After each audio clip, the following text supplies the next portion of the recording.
Shalom, my name is Adam Wasser. On the idea of my relationship with God and how it can relate to others.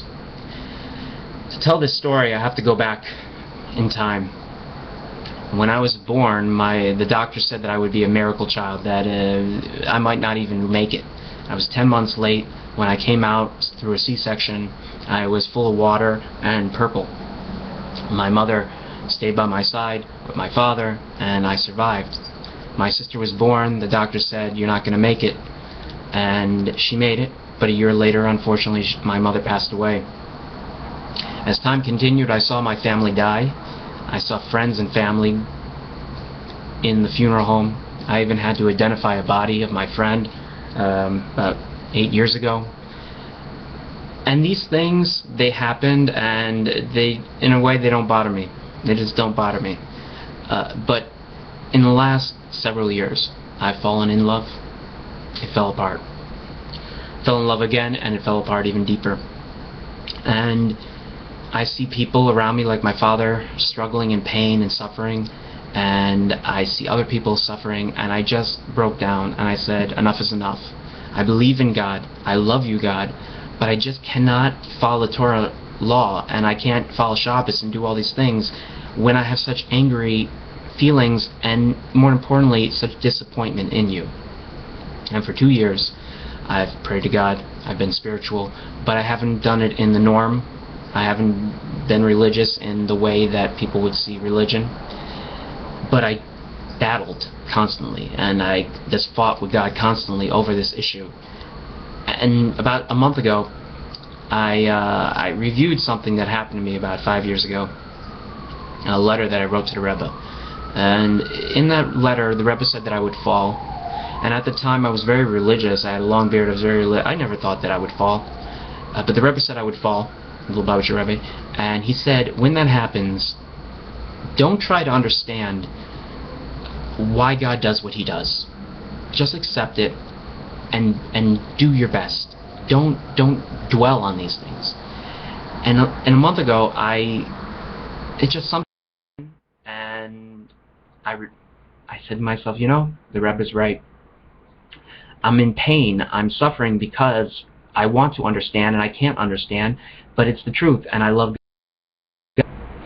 So I'm becoming more religious now, and I'm dealing with that, but at the same time, it's very hard for me because I don't understand, and I'm telling myself, just don't try so hard.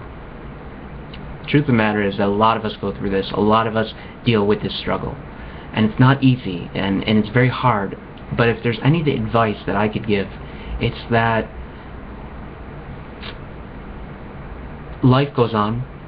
Life is continuous. God willing, we should live a long and happy, good, long life.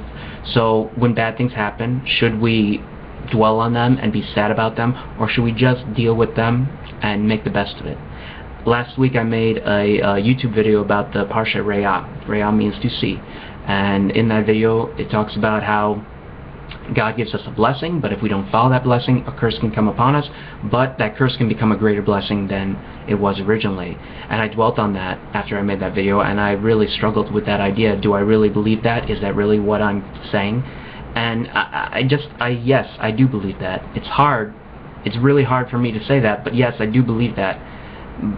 But I take it with a grain of salt, that this is the situation, and we need to make the best of it. There's a thing at the end of the Parsha Re'ah in Chassidus that says that all our turmoil, all our persecution, the rape, the murder, the pain, the starvation that the Jewish people have gone through in the last 2,000 years is actually an exile of the desert in Mitzrayim, that with Moshe, that this 2,000 years is an exile of the wilderness to teach us how to deal with when Mashiach comes, when their redemption comes. Because the Jewish people needed to go into exile, they needed to go into the desert for 40 years to understand why it was important to accept the Torah, why it was important to go by the laws of Torah. And here in Chassidus it's saying the same thing. We need these 2,000 years of pain so that when Mashiach comes, we truly understand the meaning and love of why it's important to keep Mashiach. Because when Mashiach comes, the redemption comes, that doesn't mean that we're going to be perfect automatically. We're still going to be the same people that we are today. We're still going to do sins. We're still going to die. But as time goes on, the true upliftingness of Mashiach will come about. And we need to want it, and know why we want it, and know why it's so essential. And these last 2,000 years gives us this understanding. My answers are not perfect. My way of life is not perfect, but this is who I am. And I pray to God that our redemption will come. And I pray to God that my experience in life and your experiences in life will ultimately give us the strength to achieve Mashiach and keep it there, and only uplift it to a greater tomorrow.